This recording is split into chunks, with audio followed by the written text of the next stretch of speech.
Greetings to you all. So this is the second video that we're doing on Joyce's novel, A Portrait of the Artist as a Young Man, and dealing, I guess, with the midterm question that's going to be coming down the track, which is how does Joyce treat memory in this novel? So what I'm going to do in this video is give you specific examples and quotes that you're going to be able to import into your essay if you want to. That's the idea. I guess, in a sense, to quote William James, Joyce is treading the habit-worn path of association. That's what he's doing. And the novel is taking us to associationist memory. Another term for that is episodic memory. Another term for that is autobiographical memory. It all kind of means the same thing, right? And you know, we use Tulving's notion of encoding, storage, and retrieval to sort of organize our thoughts here. What Joyce, I think, is doing is recapturing consciously his past experiences in all of its warmth and tenderness, but also horror. There's a lot of horror. And he's using this retention, this retrieval, so as to understand who he is and his place in the world. I actually imagine James Joyce in 1903, 1904, sitting in a Dublin pub with a glass of Guinness and writing this stuff, writing it out. And in doing so, he's asking questions like, what is my relationship with God? What is my relationship with women? What do I think about art? What do I think about Irish nationalism? See, all of these things, just sort of in his mind as questions, and the answers to these questions are to be found in his experience to that date. And it helps him to establish a kind of, to fashion a subject identity. I am James Joyce, and I am therefore rebel, artist, whatever. So it, from that, sort of gives him a plan of action for the future. So I think that's the project. And in the last video, I talked about how what we get here as readers is the encoding and the retrieval happening at the same time. So let's just drill down on that a little bit. What we don't have here is a simple recounting of what happened in the past, which is what we might get with any writers previous to modernism. So I did this, I thought this, then I went there, then I saw him, and I spoke to her, and I did that. You know, it's not that. Rather, we have a narrative here present in the process of unfolding in front of us. So we are seeing memory being made, being formed. And insofar as it's then written down, we're getting that memory retrieved. So this is kind of what I'm getting at. And that's why we have time slips, and that's why we have stream of conscious. That's what it's doing here. Let's look at an example. Page 4 in my edition. This is, I've got the cheapy Dover thrift edition, but your pages should be close to mine, if not exact. Just after this little poem here. And this is a very good example of stream of conscious. And I mentioned to you in a previous video the distinction between syntagmatic and paradigmatic text. This is a classic example of paradigmatic text. That is stream of conscious. It's like a helicopter just buzzing from thought image cluster to another image, like that, in a kind of confusing way. It would be nice to lie on the hearthrug before the fire, leaning his head upon his hands and think on those sentences. He shivered as if he had cold, slimy water next his skin. That was mean of Wells to shoulder him into the square ditch because he would not swap his little snuff box for Wells's seasoned hacking chestnut, the Conqueror 40. You might be confused about that. Um, we would play conkers when we were growing up in elementary school. So you get a horse chestnut, and it has to be sort of brown and hard on the outside. And then we would soak it in vinegar and salt. I can't really remember, but you drill a hole, you put a string through it and tie it, and now you've got this kind of weapon, this kind of conker on a string. And then the two of you would stand there and you'd smash your conkers against each other to see, you know, which one would explode first. It's life before the internet, right? Anyway, so that's what the reference is there to. So how cold and slimy the water had been. A fellow had once seen a big rat jump into the scum. Mother was sitting at the fire with Dante, waiting for Bridget to bring in the tea. She had her feet on the fender, and her jewellery slippers were so hot, and they had such lovely warm smell. Dante knew a lot of things. She taught him where the Mozambique Channel was. It's just a confusing kind of mishmash, isn't it, of ideas just bouncing around this kid's head. Top of the next page, and the air in the corridor chilled him too. It was queer and wettish, but soon the gas would be lit, and in burning it made a light noise like a little song. Always the same, and when the fellow stopped talking in the playroom, you could hear it. A bit further down, we have this weird sort of conflation of images to do with roses. White roses and red roses. Those were beautiful colours to think of. And the cards for first place and third place were beautiful colours too. Pink and cream and lavender. Lavender and cream and pink roses were beautiful to think of. Perhaps a wild rose might be like those colours. And he remembered the song about the wild rose blossoms on the green little place. But you could not have a green rose. But perhaps somewhere in the world you could. Just mind wandering. Yeah? So it's as though, this might be a good way of putting it. It's as though as we are reading, we are seeing impressions and sensations and ideas being uploaded into the young child's mind as memories. I mean, there'll be a shitload of stuff being uploaded, and most of it will just go. It won't be stored. But the ones written down in this book are the ones that were stored. Why? Because they ended up being powerful. They were powerful and had an effect on Stephen for the rest of his life, which is why they end up being retrieved. Okay, so that's essentially what's going on here. One of the things I mentioned in the previous video is that as we read on, we sense that the encoding and therefore the retrieval become more complex, just as the brain becomes more complex as we grow up. But to begin with, the encoding and then the retrieval operate as fairly basic and elementary sensations. And so we go to the olfactory and the oral and the gustatory and tactile and so on, visual too. And what I think is really interesting here is the way that Joyce, I think, very cleverly illustrates the difficulty a young child has coping with the signifying chain. I refer to that Ferdinand de Saussure sort of paradigm that he gives us. You will remember this signifier, which gives us a signified, and then we have that differential line where the signified is distinguished from other things that it's not. I'm not going to go back into that because I've already done it with you, but the problem when you're growing up, I guess, is you don't have the vocabulary to figure out or to describe or label what it is you are experiencing or sensing. And until you do establish that vocabulary, what happens is that you either can't label what it is you're experiencing. You can only just correlate the fact that the smell you have now is kind of the same smell you had yesterday. So you can either do that, or you're going to start using words in the wrong way or in confusing ways.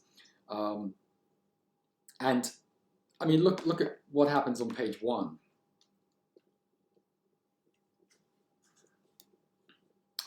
When you wet the bed, first it's warm, then it gets cold.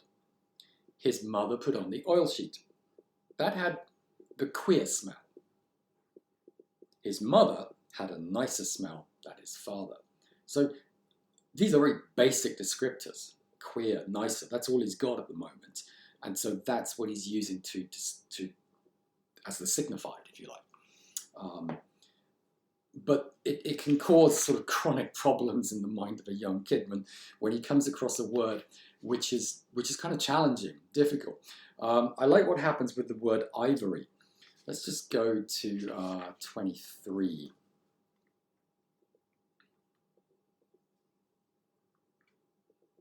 Yeah. So this is his encounter with his first kind of girlfriend thing, you know, the significant other. I'll talk about her later. This is Eileen. So here I am, sort of top of 23 here.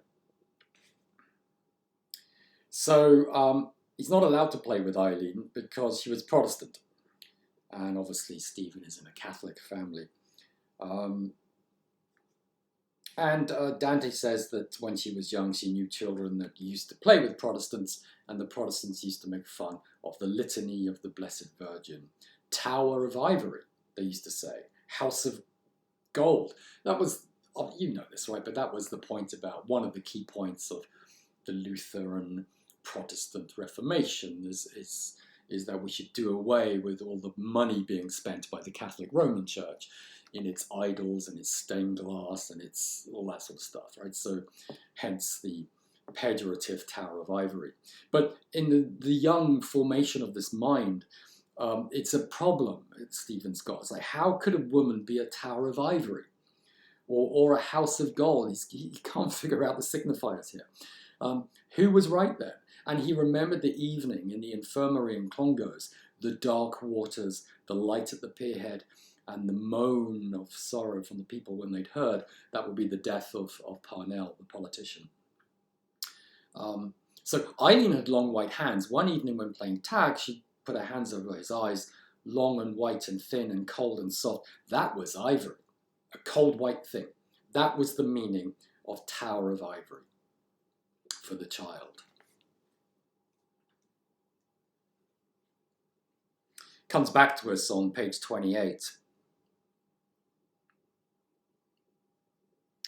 So there's a reference to smugging in the square. I didn't know what smugging was, but you kind of intuit that it's something naughty you're up to, some kind of groping thing going on in the square in the darkness. And it's kind of a word that is one of the first signifiers of sexuality and eroticism for the young child here. What did that mean about the smuggling in the square? It was a joke, he thought, blah, blah, blah, blah, blah.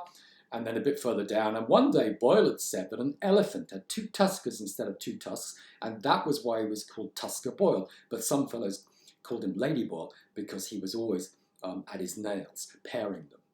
But Eileen had long, thin, cool white hands too, because she was a girl.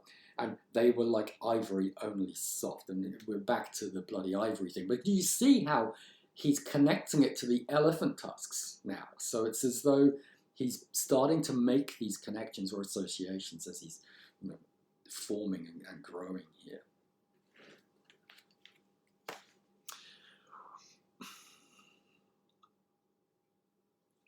If I say the word ivory to you, I'm labouring the point, aren't I? But let me do it. You, that's a signifier. You now have a signified. And in your mind's eye now, you're probably seeing an elephant tusk. It's probably where most of us start with ivory. And then you've got all sorts of images. You might end up with white. Although ivory isn't really just pure white, is it? But, and cold, I don't know.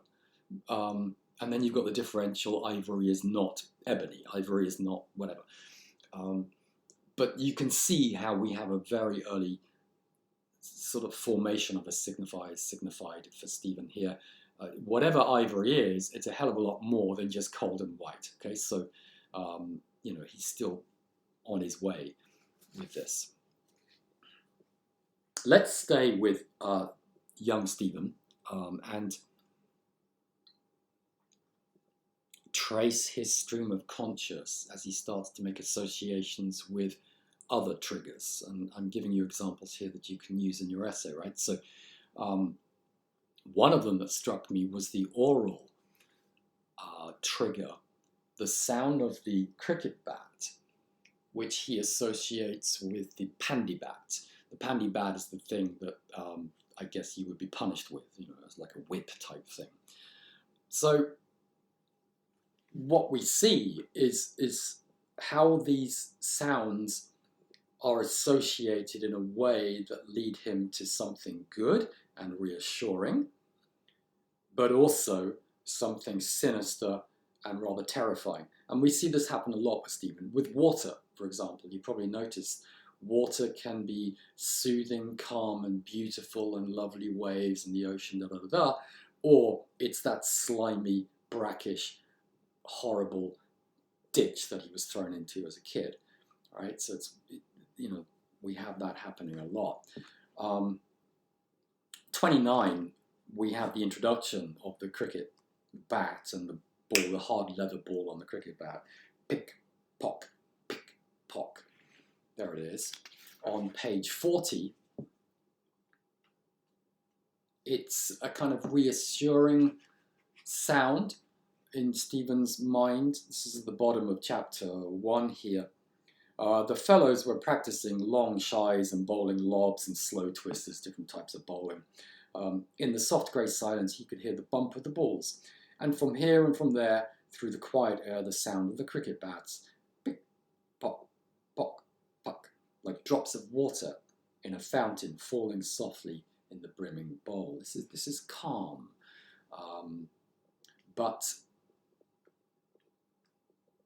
if we go back to page 30, we can see also where the associations lead us. The fellows laughed, but he felt they were a little afraid. This is after the poem, or the little limerick. In the silence of the soft grey air, he heard the cricket bats from here and from there pop. That was a sound to hear, but if you were hit, then you would feel a pain. The pandybat made a sound too, but not like that. The fellow said it was made of whalebone and leather with lead inside, and he wondered what was the pain like. There were different kinds of sounds. A long, thin cane would have a high whistling sound, and he wondered what was the pain like. It made him shivery to think of it, and cold, and what Atty said too. But what was there to laugh at in it? It made him shivery. But that was because you always felt like a shiver when you let down your trousers. It was the same in the bath when you undressed yourself. He wondered who had to let them down, the master or the boy himself. How could they laugh about it that way? So,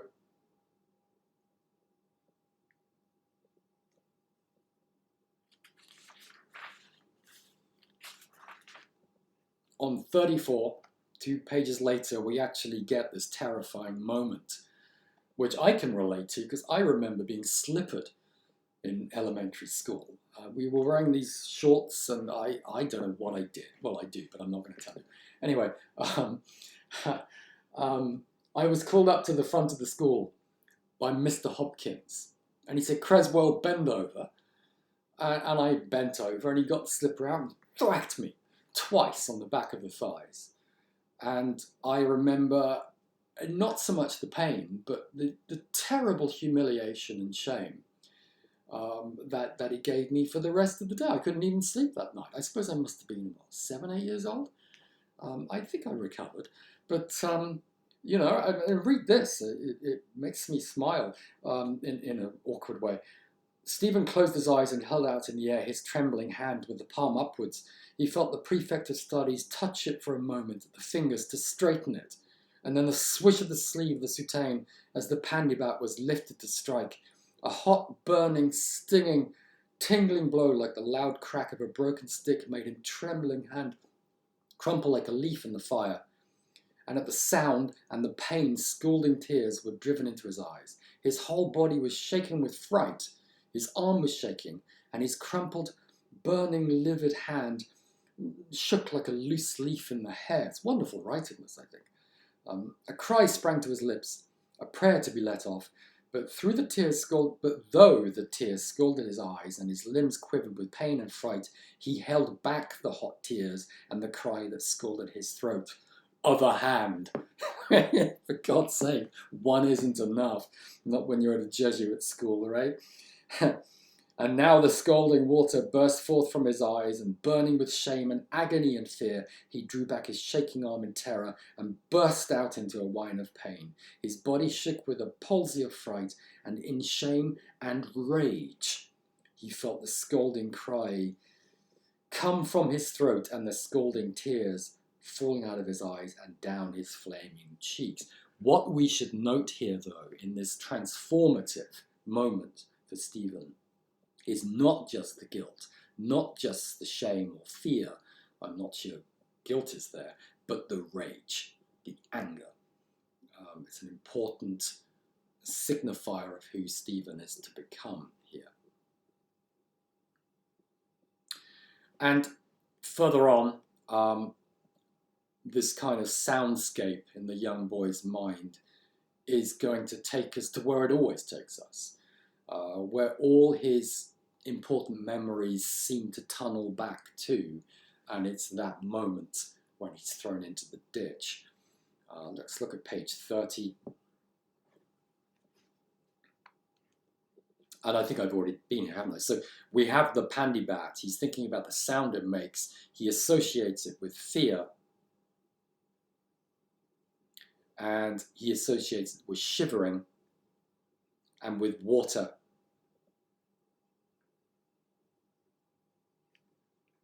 If we go back to 12,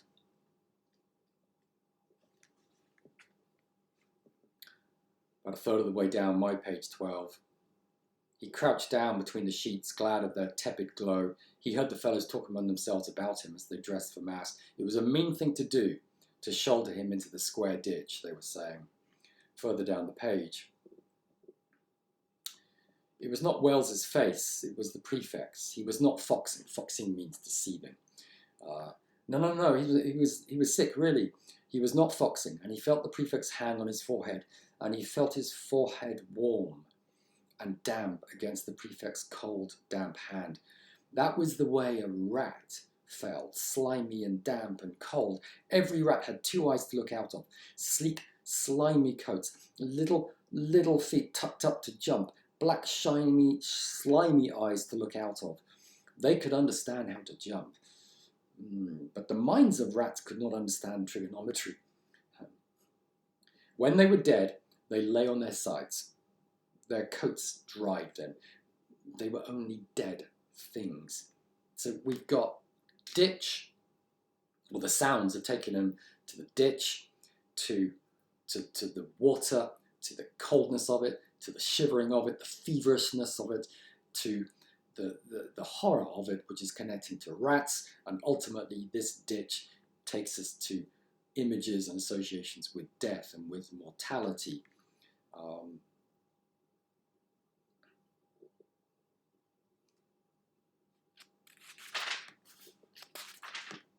16, I think, is a good example of the sort of terminus point here. Halfway down 16, how pale the light was in the window. But that was nice. The fire rose and fell on the wall. It was like waves. These are the nice waves. Right? Someone had put coal on and heard voices. They were talking. It was the noise of the waves. And on the waves, people were talking, or the waves were talking among themselves as they rose and fell. But it becomes more sinister. He saw the sea of waves, long, dark waves, rising and falling, dark under the moonless night. A tiny light twinkled at the pierhead where the ship was entering, and he saw a multitude of people gathered by the water's edge to see the ship that was entering their harbour. A tall man stood on the deck, looking out towards the flat, dark land, and by the light at the pierhead he saw his face, the sorrowful face of Brother Michael. So I guess they're looking at the return of the body of Parnell, who has died, into the harbour.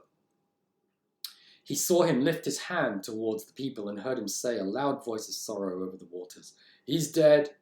We saw him lying upon the catafalque. A wail of sorrow went up from the people. "Parnell, Parnell, he's dead." They fell upon their knees, moaning in sorrow. And he saw Dante in a maroon velvet dress and with a green velvet mantle hanging from her shoulders, walking proudly and silently past the people who knelt by the water's edge. And so the water's edge now is signifying a place of mortality and death. We see a similar stream of associations in the young Stephen. If we now trace an olfactory trigger. So let's go to page 31.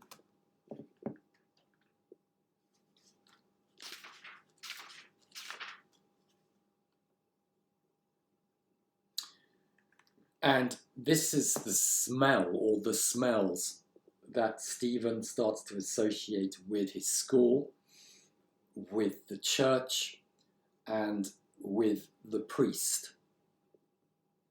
And needless to say, when we follow the stream, it'll eventually take us back to the same place, which is going to be that ditch. So here we are, 31. Mr. Hartford was very decent and never got into a wax. I guess a wax is a kind of tithy or a kind of outburst. All the other masters got into dreadful waxes. But why were they to suffer for what fellows in the higher line did? Wells had said that they drunk some of the altar wine out of the press in the sacristy, and that it had been found out who had done it by the smell. So we have this association of smell with a trace of guilt and shame here. Perhaps they'd stolen a monstrance to run away with and sell it somewhere. That must have been a terrible sin, to go in there quietly at night, to open the dark press and steal the flashing gold thing into which God was put on the altar in the middle of flowers and candles at benediction, while the incense went up in clouds at both sides as the fellows swung the censer, and Dominic Kelly sang the first part by himself in the choir. So, of course, this is the transubstantiation that the Catholics believe in, that the wine actually becomes the blood of Christ. And this wafer, which when I was a little Catholic altar boy, I remember the box in the sacristy was made in Liverpool. These wafers, and they actually tasted pretty damn good. But of course, in the actual Mass, they become the body of Christ. One of the big differences between Catholicism and Protestantism is that the Protestants don't believe that. They don't believe in transubstantiation. It's just symbolic, right? Anyway, so this is what he's referring to here. But God was not in it, of course, when they stole it. Well, there we are. But still, it was strange and a great sin even to touch it. He thought of it with a deep awe, a terrible and strange sin. It thrilled him. To think of it in the silence when the pen scraped lightly. That's telling us something about Stephen, isn't it? But to drink the altar wine out of the press and be found out by the smell was a sin too. But it was not terrible and strange. It only made you feel a little sickish on account of the smell of the wine. Because on the day when he'd made his first Holy Communion in the chapel, he'd shut his eyes and opened his mouth and put out his tongue a little. And when the rector had stooped down to give him the Holy Communion, he had smelt a faint, winey smell of the rector's breath after the wine of the Mass. But the faint smell of the rector's breath had made him feel a sick feeling on the morning of his first communion. The day of your first communion was the morning of, was the happiest day of your life. But you see the association here? The happiest day of his life is associated with a kind of, a nausea, a sickness triggered by the smell of the sort of rancid breath of the rector.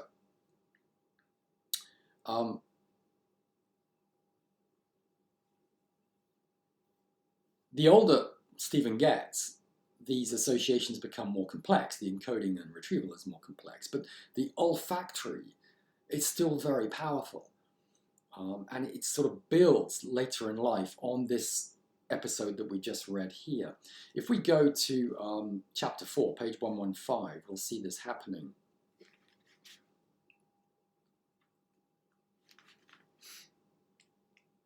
I think I'm about halfway through chapter 4.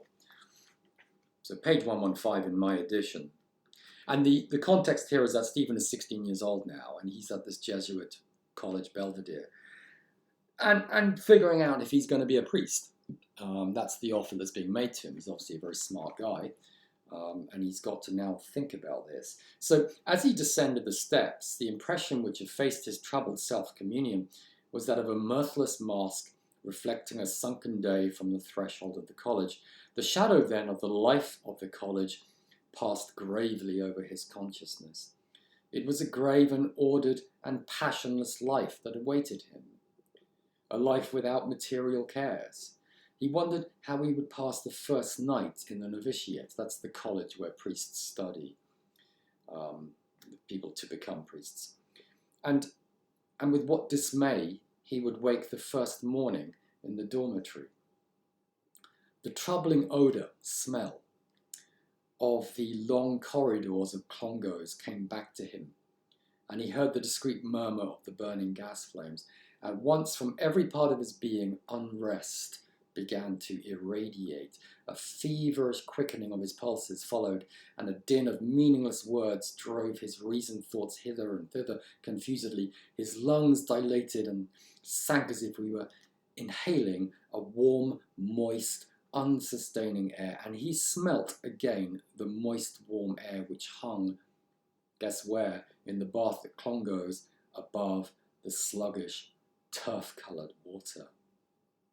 And we can follow this stream now, this sort of, from this olfactory trigger, we can follow it forward and backwards in the stream of this book. We can go all the way forward to 125, which is the beginning of chapter 5.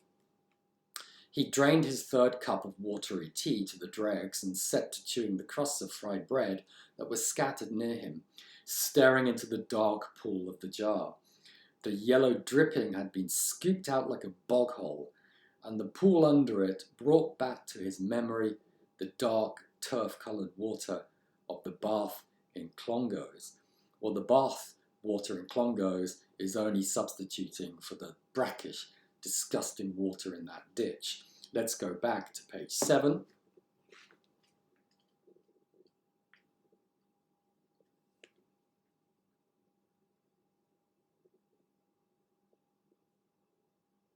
Top of page 7.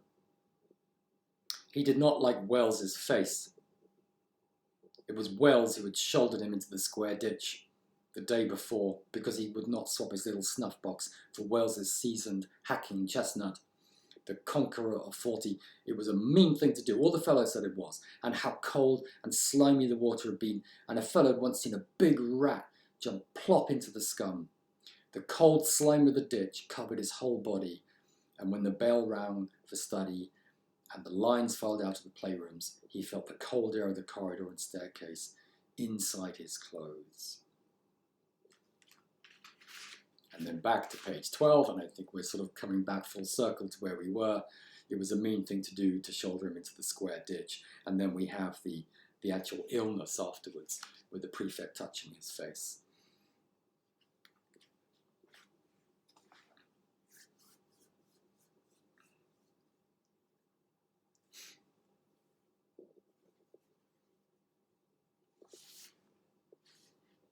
Let's now turn to the more complex evolution of this process in the sort of growing adult or young adulthood of Stephen.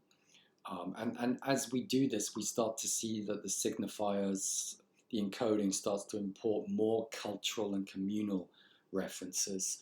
We have liturgical texts, we have songs, psalms, poems, newspaper articles. They're all kind of coming into play here. By the time Stephen is an adolescent, he's obviously a very precocious young man. He's able, it seems, to retrieve whole texts as if reliving them. And we have this extraordinary sermon given by a priest that he relives, presumably in this Dublin pub as he's retrieving it and writing it down. And holy shit, it is seriously scary stuff. And particularly if you happen to be, like me, a very bad Catholic. I mean, it starts on page 77, And it's given to us in the present tense deliberately as if we are there and living through it ourselves. And we have a description of hell. But it's not enough that the priest is going to give us a list of physical torments. He's then going to give us a list of spiritual ones to go with it. Here we are, assembled today, my dear little brothers in Christ, for one brief moment, far away from the busy bustle of the outer world, to celebrate and honor one of the greatest saints, Saint Francis Xavier.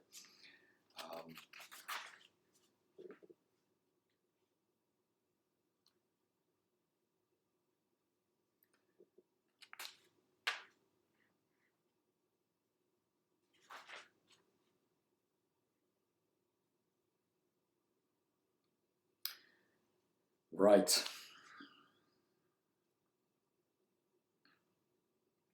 The poor sinner holds out his arms to those who were dear to him in this earthly world. But it's no good. He's on his way to hell.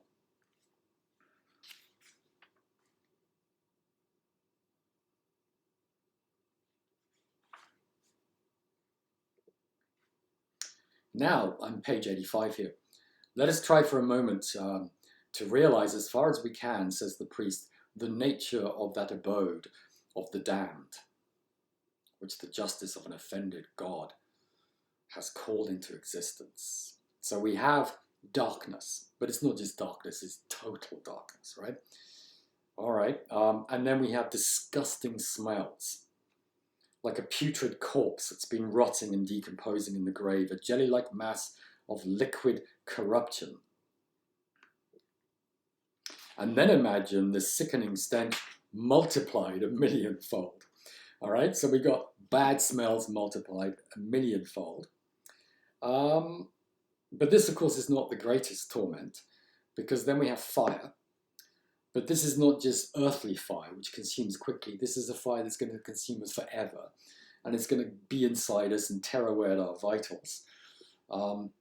Oh, how terrible is the lot of those poor wretched beings. The blood seethes and boils in the veins, and the brains are boiling up in the skull, the heart in the breast glowing and bursting, the bowels a red-hot mass of burning pulp, the tender eyes flaming like molten bulls. I mean, bloody hell. But guess what, guys? It's worse than that. This is like a Monty Python sketch, I swear to God. Because the torment's worse, even worse, because you have to be in the company of other evil people. This is the next page. And then it gets even worse, because then you also have the company of devils. And then it's even worse because of the way that you have to deal with eternity, time here. All right, now let's move into the spiritual problems here. Okay, so of all the spiritual pains, by far the greatest is the pain of loss. Okay, and I'm on page 91. Bottom of 91, the second spiritual pain is one of conscience. Bottom of the next page, the next spiritual pain is one of extension. That takes us to the notion of eternity. And next page, last and crowning torture of all the tortures, bloody hell, of that awful place is the eternity of hell, and we're back to eternity again. So no wonder, after being subjected to this, you walk out a quivering wreck, right? And that's exactly how Stephen feels.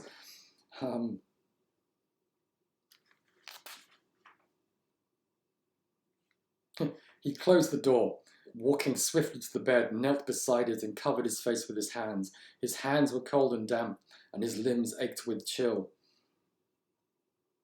And he was saying his prayers, page 97.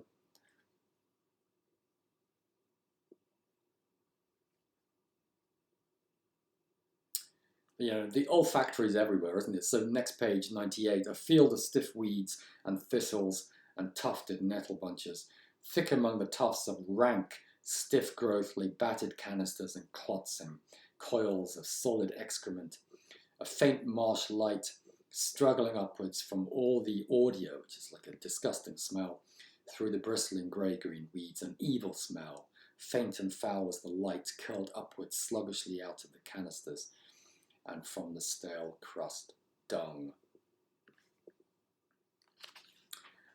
Stephen does, in the face of this sermon, what any young Catholic boy would do, which is jump into the confession box. And the wonderful thing then is that everything's forgiven, and you're not going to go to hell anymore. So this is what he does, page 103. He confesses, and then on page 104, the end of chapter 3, he has this overwhelming sense of relief and calmness.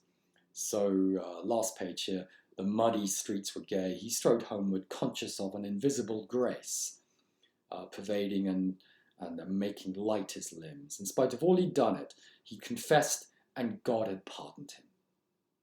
His soul was made fair and holy once more, holy and happy.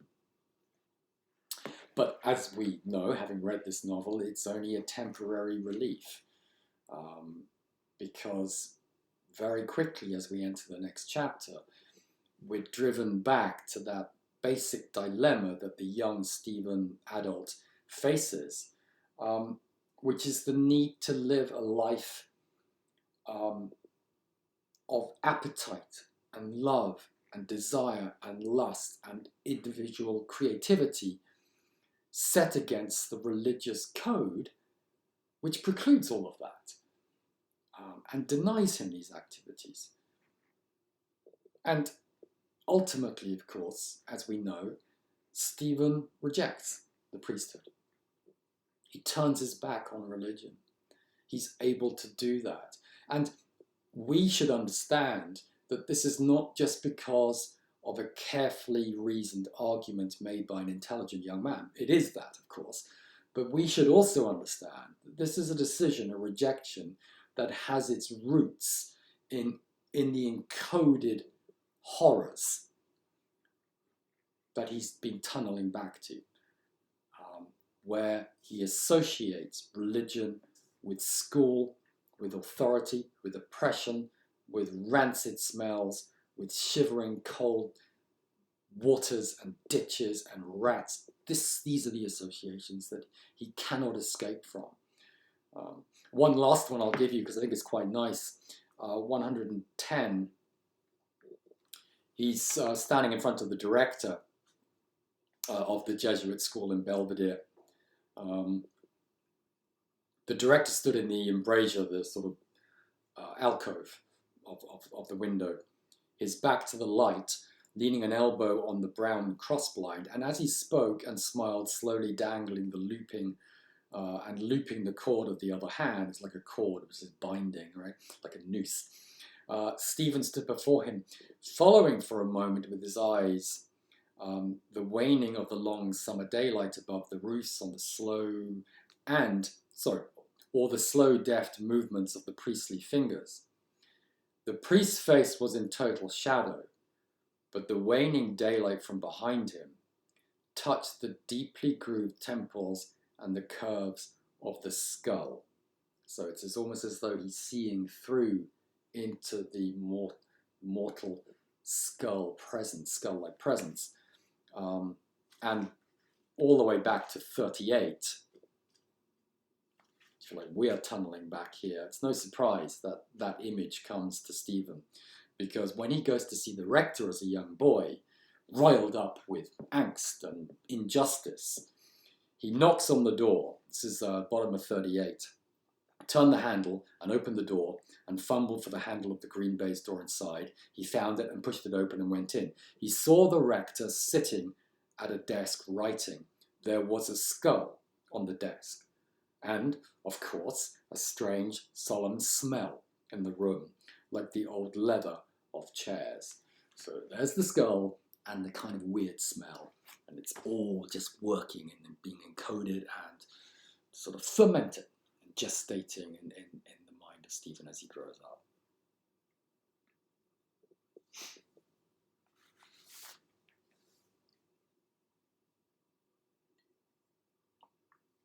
If the central question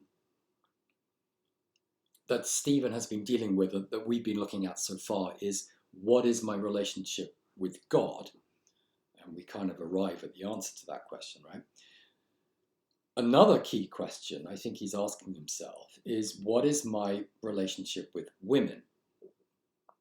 And the answers to both questions, I think, take us to the same place in many ways, because the triggers are the same in many ways.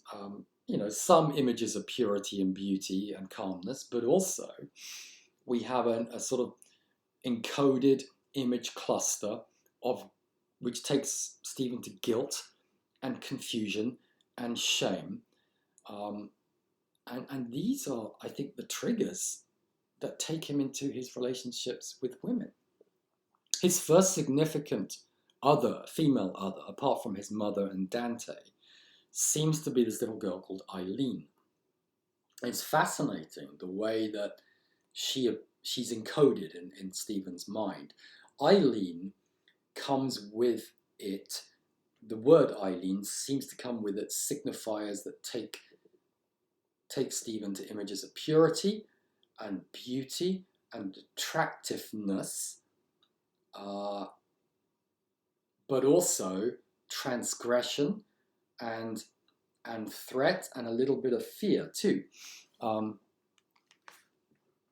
Let's go to page 22. And we were here earlier, weren't we? So at the bottom of 22, she did not like, so right at the beginning, right at the beginning, he declares he wants to marry her, right? This is page 2. The Vances lived in number 7. They had a different father and mother. They were Eileen's father and mother. When they were growing up, he was going to marry Eileen. Okay, so that's the kind of bond he's formed right at the start. Page 22. Dante did not want him to play with Eileen because Eileen was a Protestant. So we have that sort of signifier of transgression. That's what Eileen is. She's different. Then we have all these signifiers taking us to ivory and coldness and purity. And I think that Eileen, on page 28, we have the first associations with sexuality and eroticism. We've been here, right? The smugging is connected with Eileen. And then she kind of disappears, but I think she returns much later in Stephen's mind. If we get to page 123, right towards the end of chapter 4. So he was alone. I'm at the bottom of 122. He was alone. He was unheeded, happy, and near to the wild heart of life. He was alone and young and willful and wild-hearted, alone amid a waste of wild air and brackish waters, and the sea harvest of shells, and tangle, and veiled grey sunlight, and grey-clad, light-clad figures of children and girls, and voices of children and girlish in the air. All right, now, a girl stood before him in midstream, alone and still, gazing out at sea. She seems like one whom magic had changed into the likeness of a strange and beautiful seabird. Her long, slender, bare legs were delicate as a crane's, and pure, save where an emerald trail of seaweed had fashioned itself as a sign upon the flesh, her thighs fuller and soft-hued as ivory. There's the association, with Eileen. Were bared almost to the hips, where the white fringes of her drawers were like feathering a soft white down. Her slate blue skirts were kilted boldly about her waist and dovetailed behind her. Her bosom was as a bird's, soft and slight and soft, as the breast of some dark plumaged dove, but her long fair hair was girlish, and touched with the wonder of mortal beauty, her face. And siren-like, she is that figure of beauty, figure of woman, who leads him, encourages him away from all the sinister associations he has with religion and Christianity and Catholicism and the priesthood. And she's the one who's sort of almost metaphorically taking him by hand to his future. The second significant female is Ellen, and she develops his understanding of shame and lust and appetite, or at least his experiences of that. Page 47. And I think it's significant the way that Ellen is often short. She has a shawl or a cowl around her head. It's this idea of something hidden. Or at least that's what Stephen is noticing here.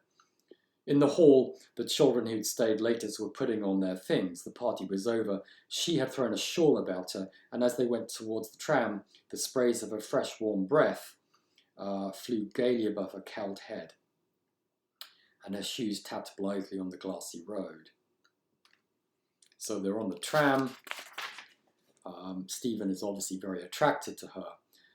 There she is. He heard what her eyes said to him from beneath their cowl, as if subtext, right? And knew that in some dim past, whether in life or reverie, he'd heard their tale before. And he remembered the day when he and Eileen had stood looking into the hotel grounds, watching the waiters running up a trail of bunting on the flagstaff. So we have that kind of merging of Eileen into Ellen. But he's a coward, right? He doesn't have the courage yet to act on this. She too wants me to catch hold of her, he thought. That's why she came with me to the tram. I could easily catch hold of her when she comes up to my step. Nobody's looking. I could hold her and kiss her, but he did neither. And when he was sitting alone in the deserted tram, he tore his ticket into shreds and stared gloomily into the corrugated footboard. Third significant female is Emma, developing further his notion or association of women with guilt and shame. Because in the meantime, of course, he's sleeping with prostitutes or having sex with prostitutes. 162. This is just so that we can identify her. So here she is. I'm in chapter 5 now. And he'd written verses for her again after 10 years. 10 years before she'd worn her shawl. And writes about her, also 185. He actually encounters her again.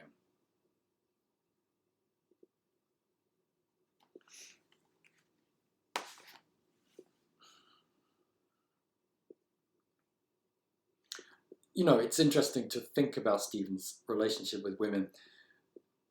It seems as though he sees them either as pure images of beauty or they're dirty whores. It's one or the other, right?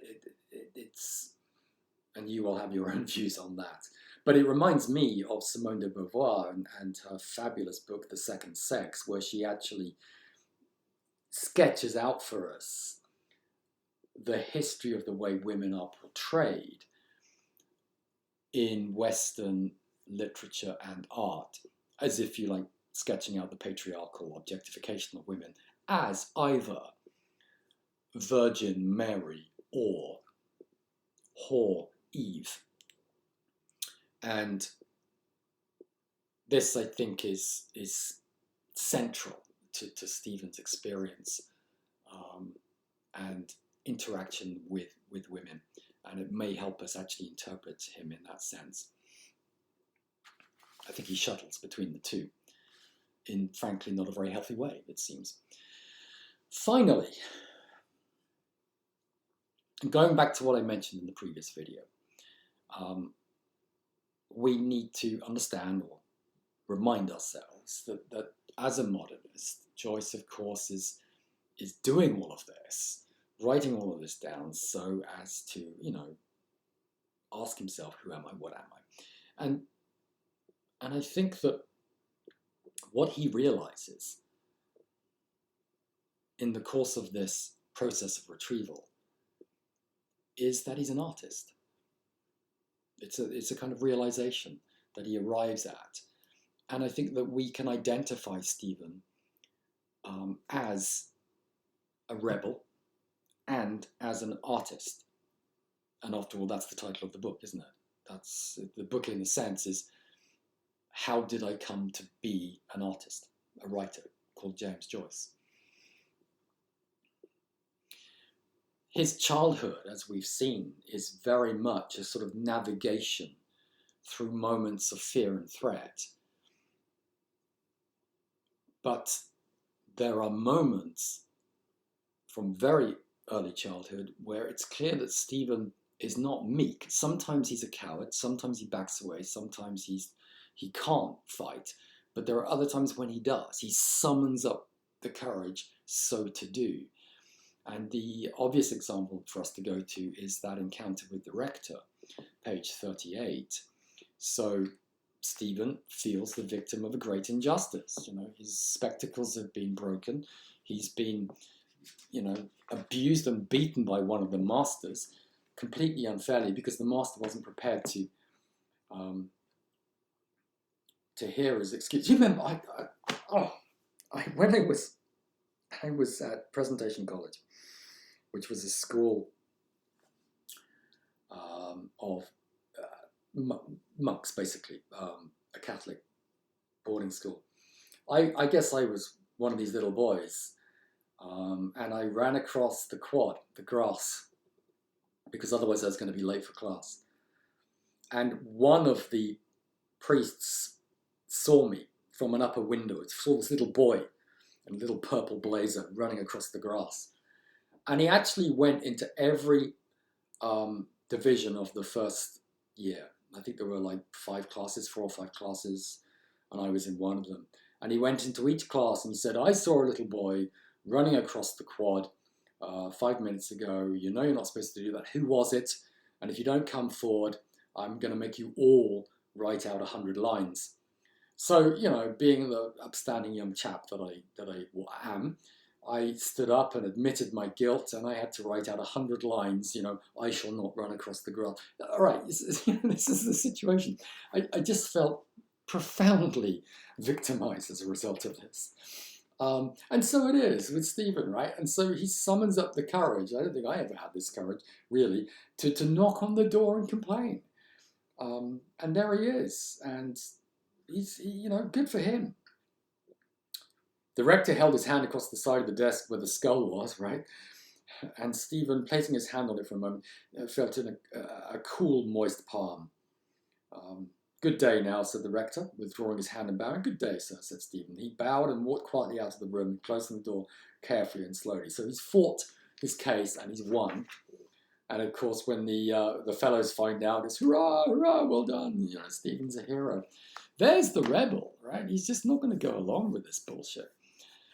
We see it also, in his rejection of the church. He gives in to his appetites. He goes with prostitutes. Page 71 is where you will find a detailed account of that.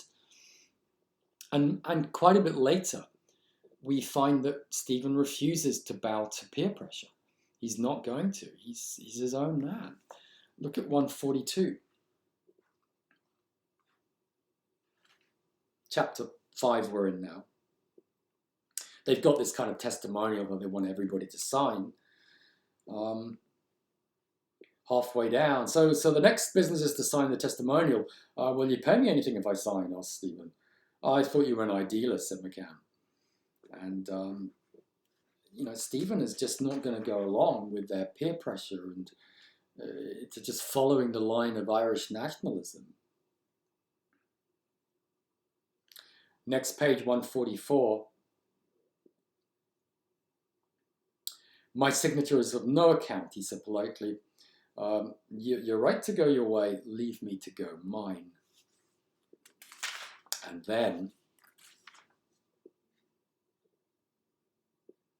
page 147, he's saying, I will express myself as I am. And this extraordinary statement on 148. Someone says, but a man's country comes first. Island first, Stevie. You can be a poet or a mystic after. And Stephen's replies, do you know what island is? Asked Stephen with cold violence. Island is the old sow that eats her farrow. I mean, it's an extraordinary rejection.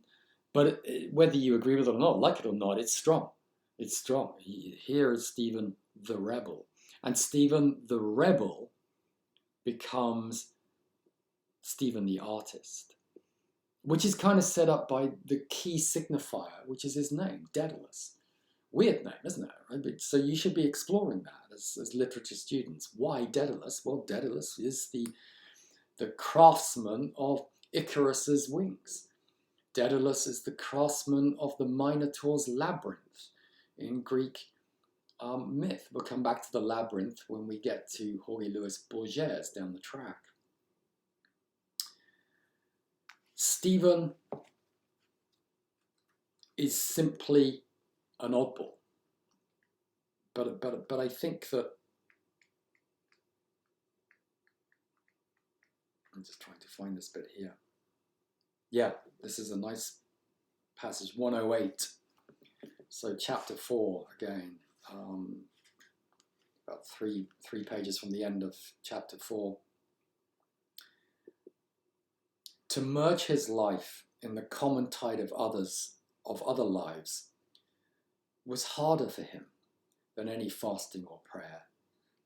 And it was his constant failure to do this to his own satisfaction which caused in his soul at last a sensation of spiritual dryness, together with the growth of doubts and scruples. He just cannot be one of the sheep, one of the flock. It's just not going to work for him. He is an individual and can't sublate himself to the priesthood in that sense. On page 150 in chapter 5, he starts to talk as an artist. He's fashioning now his own notion of an aesthetic by actually describing what he thinks beauty is.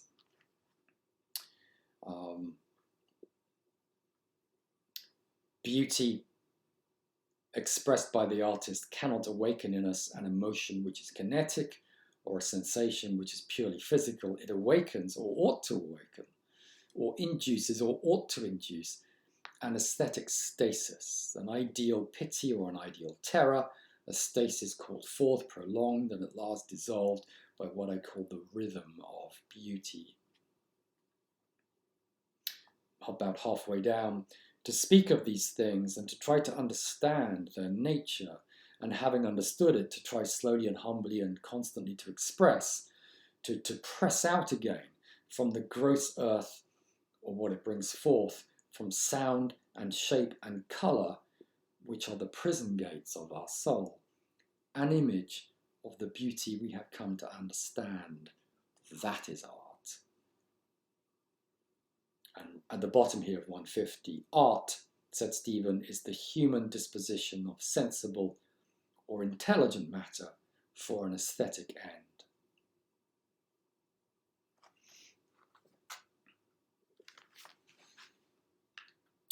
On 181, we have, I think, a rather sort of moving encounter with Cranley.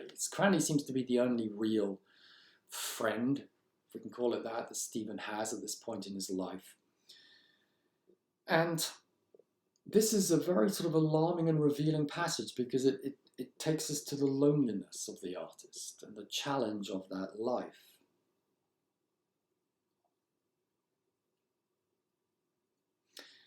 Look here, Cranley, he said. This is Stephen. You've asked me what I would do and what I would not do. I will tell you what I will do and what I will not do. I will not serve that in which I no longer believe, whether it call itself my home, my fatherland, or my church. And I will try to express myself in some mode of life or art as freely as I can and as wholly as I can, using for my defense the only arms I allow myself to use: silence, exile, and cunning. Cranley seized his arm and steered him round as to lead back towards Leekson Park. He laughed almost shyly and pressed Stephen's arm with an elder's affection. "Cunning, indeed," he said. "Is it you, you poor poet, you? And you made me confess to you, Stephen said, thrilled by his touch, as I've confessed to you so many other things, have I not? Yes, my child, Cranley said, still gaily. You made me confess the fears that I have, but I will tell you also what I do not fear. I do not fear to be alone, or to be spurned for another, or to leave what I have to leave. And I'm not afraid to make a mistake, even a great mistake, a lifelong mistake, and perhaps as long as eternity too. Cranley, now grave again, slowed his pace and said, Alone? Quite alone? You've no fear of that? And you know what that word means? Not only to be separate from all others, but to have not even one friend. I'll take the risk, said Stephen. And not to have any one person, Cranley said, who would be more than a friend, more even than the noblest and finest friend a man ever had. His words seemed to have struck some deep chord in his own nature. Had he spoken of himself as he wished to be? Stephen watched his face for some moments in silence. A cold sadness was there. He'd spoken of himself, of his own loneliness which he'd feared. Of whom are you speaking? Stephen asked at length, and Cranley did not answer. This next bit's important. See? Italics. No, not italics. They're like italicized bullet points, right? And what we then have is a date, March the 20th. And I think what's happening here is Joyce is drawing our attention in a sort of meta, fictive way to the retrieval, to this whole book as retrieval, as autobiography, and now we have that in the form of a diary. And the rest of this book, which to be fair I didn't ask you to read, but I'm telling you now, the rest of this book is in diary form, date by date by date, until we get to the very last entry. Or penultimate, April 26. Mother is putting my new second-hand clothes in order. She prays now, she says, that I may learn in my own life and away from home and friends what the heart is and what it feels. Amen. So be it. Welcome, O life. I go to encounter for the millionth time the reality of experience and to forge in the smithy of my soul the uncreated conscience of my race. April the 27th, old father, old artificer, creator, stand me now and ever in good stead. The end. Dublin 1904, Trieste 1914. That takes us to Joyce in Exile, and that's going to take us to Tom Stoppard's Travesties, the play that we're going to read in a couple of videos or so, where we will meet Joyce again, living in exile. Okay.